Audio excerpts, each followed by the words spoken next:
I will start on the far end. Maybe I could have the panelists very briefly introduce themselves and kind of talk about what your role is within the Baseline Orbit projects. Evan, why don't you start? I'm Evan Anderson. I work on the OpenSSF Minder project, and I am also involved in Baseline and maintain a CNCF project called Knative. My interest in Baseline is dual. As a maintainer, I really don't actually love spending my nights and weekends working on compliance checklists. But as someone who has and does consume open source, I have had to swap out one dependency for another because it was no longer maintained enough times that I would sort of like that advance warning that Baseline hopefully would provide me. And I'm Jen Power, and I'm a principal product security engineer at Red Hat. And you might have seen me around in some various security and compliance groups with the Linux Foundation. And my place in the Orbit Working Group is I lead the Jamara project under the Orbit Working Group, which is what the Baseline is expressed in. I'm Ben Cotton. I'm the open source community lead at Kusari, and I am a maintainer and current lead of the open source project Security Baseline SIG. Hey folks, I'm Stephen Augustus. I'm a technical architect in the office of the CTO at Bloomberg. I am a current steering committee member and maintainer of OpenSSF Scorecard. I'm also one of the project maintainers and former steering committee members for Kubernetes. And I'm Krob. I do security stuff on the internet. So we assembled this amazing panel of folks to talk about the OpenSSF Security Baseline from the context of how it can help developers, how it can ideally remove the burden of downstream's constant requests for information and changes. And we feel that Baseline represents a pretty compelling solution, pretty simple on-ramp for developers to be able to do application security and CI/CD and publication security in a simple way, and then ideally have the evidence put together so that when downstream comes knocking on the door, that ideally you can just point them to your repository or your documentation and said, read the manual, please. We've already taken care of this. Let's see, how we doing? Maybe? Oh, look at you, winner. Huzzah! So this is our panel. Thank you, Stephen. Yay!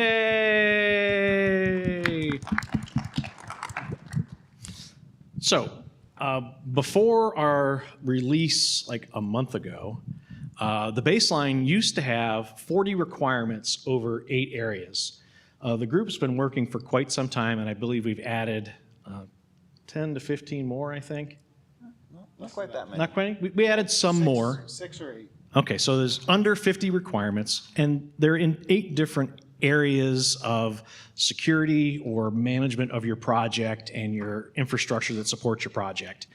And what we've done is we've mapped this to global regulations and cybersecurity frameworks, and where we say, for example, one of the controls we put in the Baseline is using multi-factor authentication. And we show you, if you implement multi-factor, 2-factor authentication in your project, here's where across this spectrum of laws and frameworks, how you can kind of get credit for, and basically when downstream comes knocking on your door, you can say, I do this, here's where my documentation is, go look there. But I'd like to talk to the team here. From your perspectives, what do you think, can maybe you explain the 3 levels of maturity to me for the audience here, like how this is an on-ramp and how it's layered in? Yeah, so we designed it with 3 layers of sort of conformance to make it flexible, right? So the first level is if your project can be hosted on a GitForge, it should reasonably be able to meet it. So this is for code projects, as well as for documentation, design, anything that can be stored in a Git repo with any number of users or maintainers. That's the goal. And then when you get to level 2, it's things that are a little more mature, maybe have a handful of maintainers, some small number of users. the idea is you want to have a little higher, level of security, and then you get to the level 3, which is, like you've got huge contributor and user communities, hopefully well resourced in terms of like a foundation or a company backing or lots of donors. And these are sort of like the things that are really like foundationally underpinning the use of computers, and we really would like them to have a good security posture. There's nothing magical about the number of levels, and we've talked about adding more, but 3 is a nice number that people like, and so that's what we've kind of stuck with for the time being. So yeah, I do also appreciate that these levels, they have some parity with, like, we're at KubeCon right now. A lot of you are OpenSSF contributors. So if you've seen Sandbox, Incubated, and graduated levels for both of those foundations, reasonably well map into the baseline levels as well. Mm-hmm. I was going to say, opens first. Yeah. Okay. One of the other things that's a little bit different between baseline and, for example, scorecard is that the levels are really just intended to be, you meet this level or not, as opposed to trying to find a bunch of fine gradations within that. And I think one of the experiences that we've had is that people really want to argue when you give like a small number. Can I get a little higher? Can I get a little lower? And so baseline is really just trying to encapsulate sort of what broad swath you see your project is in, and it's okay for not every project to be level 3. And I really like the incremental nature of it. Like, you start at level 1, and you can work all the way to level 2. And I think just having 3 levels makes it like really simple as a way to, like, essentially a yardstick for your project security. Excellent. So let's get to our topic, why we think baseline is good for maintainers.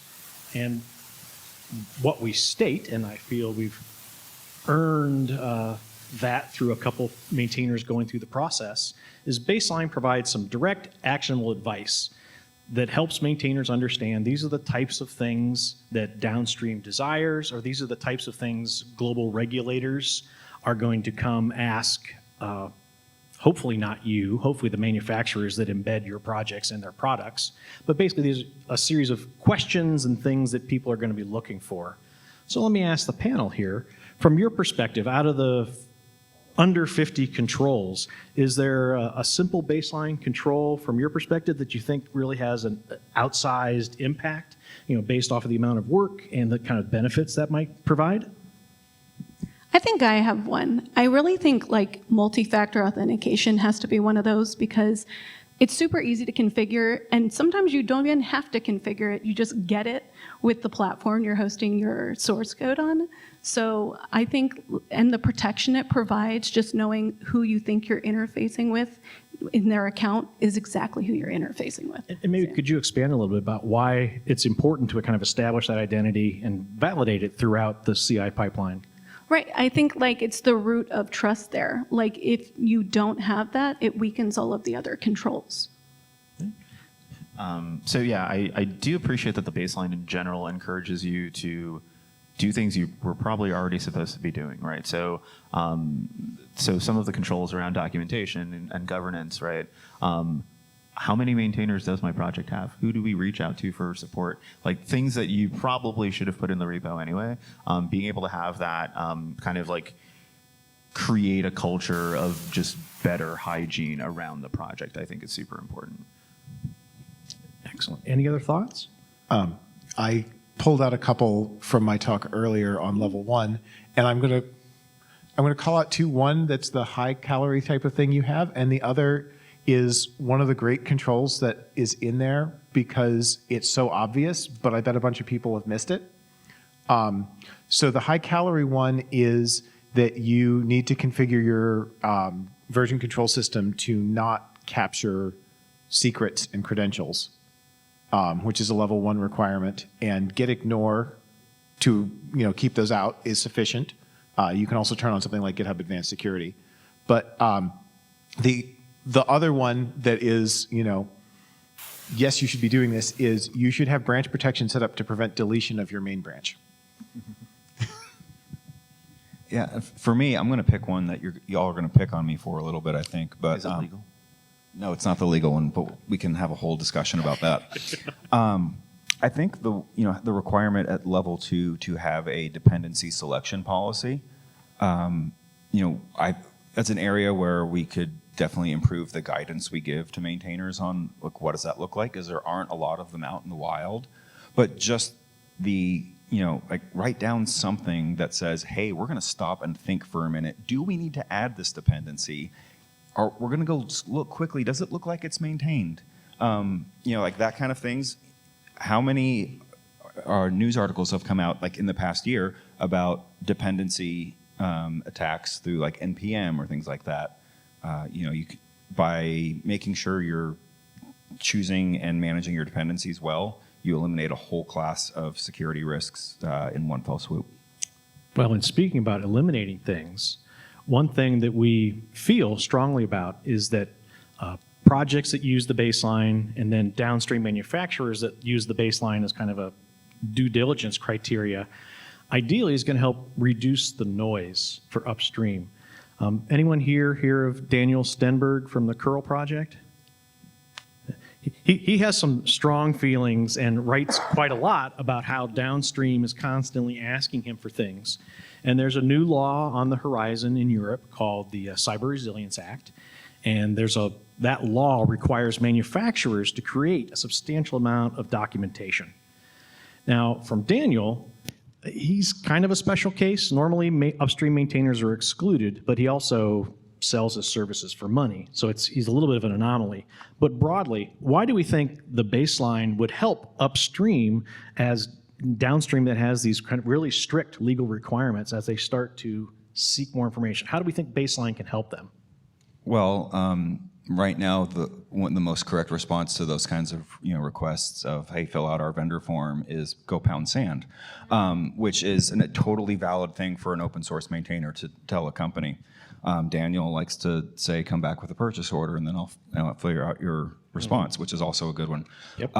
But if the curl project validated against baseline level 2, he could reply with a cut and paste email. We meet level 2. Go look. Here's all the things that it covers. If you have more questions, then come back with money. And so that does just make everyone's life easier, because now he doesn't have to spend extra time, but he can communicate more useful information to the people who are asking. And so that does benefit everyone as an ecosystem.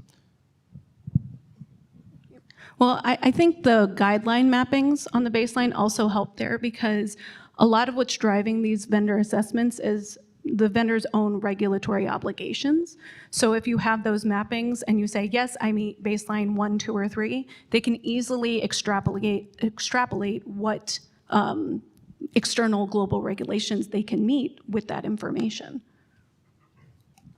I think, just going back to the hygiene aspect of it, right? I think when you have good documentation, when you have good policies in place in your project in general, it makes the project more scalable, right? So this, again, going back to the pound sand, right? You don't necessarily need to pound sand. I'm not going to do everything for you, but there's a framework that we operate within that makes it easier for you to self-service to some extent, right?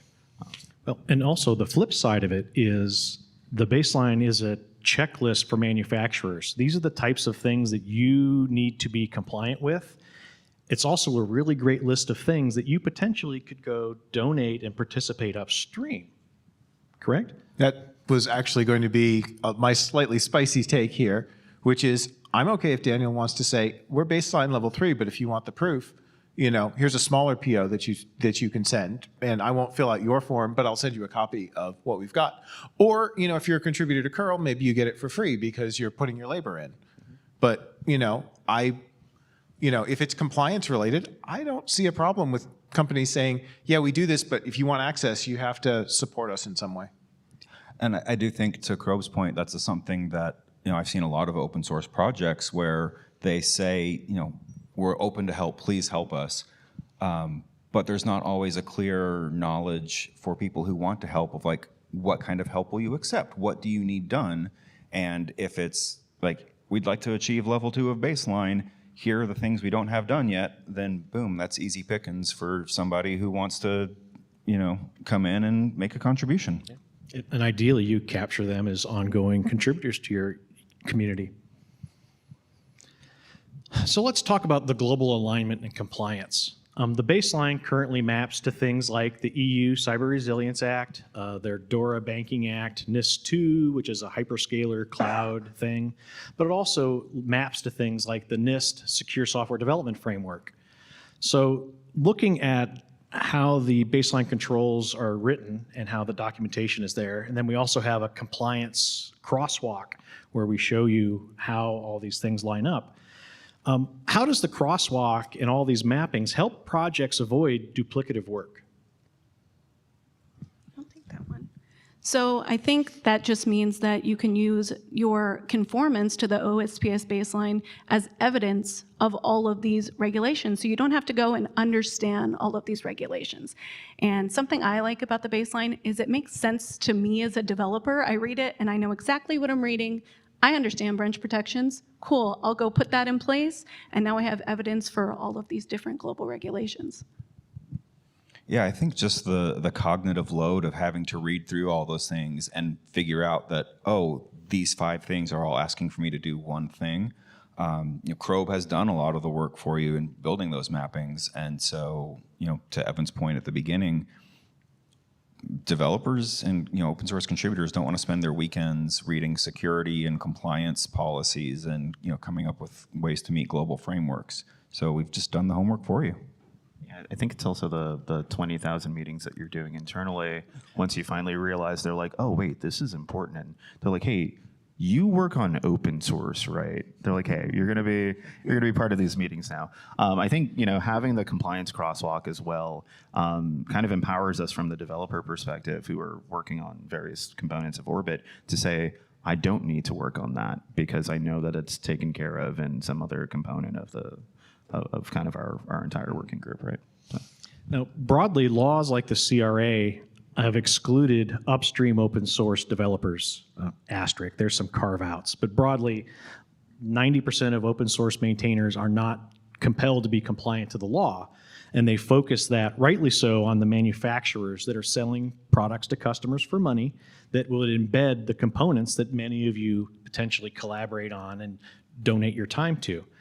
So thinking about the baseline, from a upstream and downstream perspective, how does it help you achieve this regulatory compliance when the auditor comes knocking on the door? We kind of mentioned upstream, you're not compelled to do anything, but why would it be interesting for a manufacturer to have this documentation, for example? I mean, yeah. I was going to say, I'm not a manufacturer, so, to some degree, I don't have to care, except if I want my project to be widely adopted as a maintainer, then it's interesting to me to make it easier to adopt. And some of the ways I do that are I record video and I write demos and so forth. But, if there are 5 solutions in the market and one of them says, hey, we understand your compliance needs and here's how you get that in real fast. That might be compelling from a business perspective, and maybe even if your developers picked, oh, let's do this other one first, it might be rewrite it to this one because they've got their head screwed on straight. So it was suggested that I may be the closest thing to a manufacturer on the stage. So I will preamble with, these are not necessarily the opinions of Bloomberg, blah, blah, blah, blah, blah, blah, blah, and continue. So yes, I do get pulled into those meetings about various regulations now. And it is, I think, one, being able to have a framework of hey, this is the stuff that you have to do, written in common English for people who don't necessarily spend a lot of time with technology, has been massively useful, right? And then I can also, so one of the things that I'm working on internally is also managing our github.com estate with the OSPS baseline as kind of the framework for that, right? So some of the tooling that I'm writing, some of the conversations that I'm having, we have a very large developer conference that we just did internally called BDC. I spoke about publishing software at Bloomberg and using secure defaults for a lot of that, right? So yeah, I think again to Ben's earlier point, lowering the cognitive load for folks who, one, I just want to maintain my software, or I just want to be able to provide this report to someone, having a common vocabulary to reason about it instead of pouring through multiple regulations and trying to map things. It's better that we have smart people who have thought about this for a really long time and put together something easy for us to consume than trying to do it ourselves. Well, and you've also now inspired me to talk about the legal controls that I wasn't going to. Legal tee up. So, as quick background, there are a few controls in the baseline about legal issues like licensing and things like that, and I have made the mostly serious proposal that we should drop them. But kind of to Stephen's point, a lot of companies are practicing inner source now, where you're working on things that are internal, but you're kind of treating them like open collaborative projects.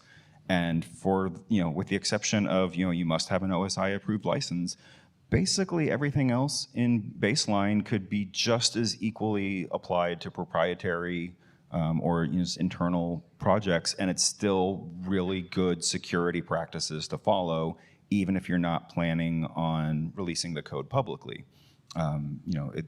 It's like all these basic things that you really ought to do. I think from like an open source program office perspective, or if you are, I think you do spend some times like cosplaying as a lawyer, and then doing the preamble of like, I am not your lawyer, I am not a lawyer, but right. You do have to spend some time, one, being able to divine the requirements around licenses, and also convening with your legal counsel around that. But one of the things that you mentioned about inner source, so we spend a lot of time doing inner source internally, is that the preparatory stage of like, yeah, this was an inner source project, but we think it's good enough to be out in the public. It's useful enough to be out in the public.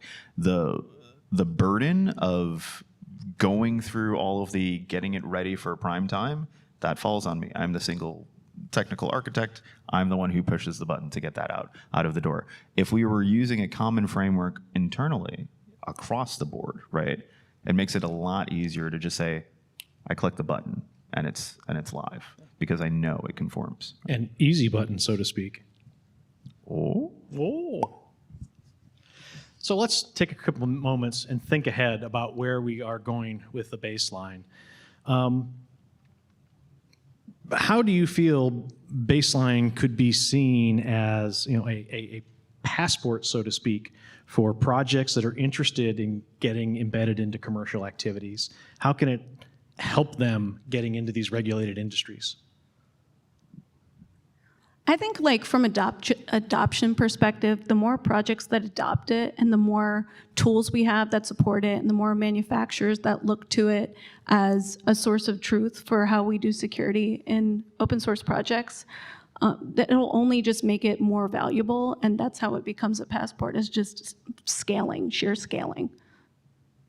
Yeah, I think it's there's a well those folks are doing it, right, kind of, and I think to the larger LF efforts around adopting baseline throughout the directed funds, being able to say that like, hey, this is a CNCF project, and we know because we know that it's at the graduated stage, so we know that it's had a security audit, and we know that it's also level 3 conformant with the baseline, right? Having that validation from projects that like a Kubernetes, for example, being able to say that goes like, well, Kubernetes is doing it, why wouldn't we be doing this? It seems like a very obvious thing, right? So just that social credit. Your mention of Kubernetes reminded me of an earlier conversation I was having. I feel like the baseline levels, not just for manufacturers, but between open source projects, are a great way to communicate, hey, I see myself as this level. I see myself as a multi-contributor project, but not necessarily, this with a high level of criticality. So maybe I see myself as level 2. Well, if you're a level 3 project and you have the ability to look at your direct dependencies and say, hey, my direct dependencies, this one says it's level 1, I think I'm level 3. What am I going to do about that? Like, do I talk to them and level them up? Do I make a contingency plan? I've got a way of communicating and saying, hey, you're being depended upon by somebody who has much broader expectations than you've set for yourself. What are we going to do? And it gives you language to talk about that. Excellent. So we've had a couple other community folks that were inspired by the baseline. So we have 2 current additional efforts underway. Somebody is trying to look at baseline in the context of AI development. And then we have another subset of folks that are focused in on that manufacturer persona, specifically around the CRA. So there's additional things that manufacturers need to do to be compliant with some of these laws that would never go back upstream. So from your perspectives, what kind of lessons learned can you share, either you are sharing with these 2 groups, or you would like to reach out and share with other people that are inspired by the baseline and want to do similar things? Words are hard. Words are hard. And, I think we've done a really good job within our SIG of, trying to work on polish the text until it's clear to everyone what we mean. There are a lot, if you go back and look at the Git repo, there are a lot of changes like, let's tweak this word, let's tweak this word. We ended up back where we started.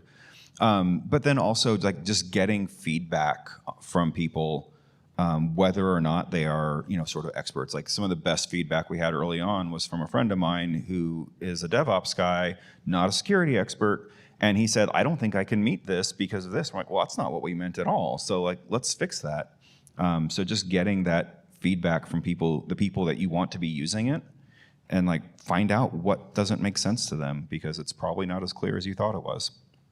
I would say learn to contribute to the core, right? So we have folks in like FinOps who are developing their maturity model for their projects. We've got, again, CNCF is a very popular example. A lot of the directed funds use that as kind of like the signal, right, for what their maturity model should be. OpenSSF, if we were all aligning to a maturity model process, right, being able to bring that back into the baseline project and say, come here. This is where you need to be. You shouldn't be developing standards outside of that. Come here. Right. What I worry about in especially like AI efforts, for example, right, is like, hey, we've done this magical thing, and it's because it's AI that it's like so substantively different from what you're working on. It's not, right? It's not. Come contribute to the core.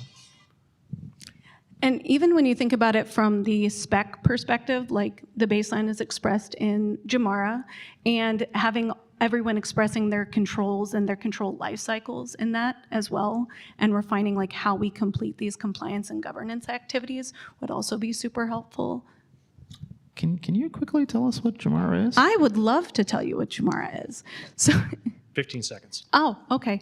Quickly layered architecture for defining how we complete compliance and governance activities. It's a Go library and a set of schemas.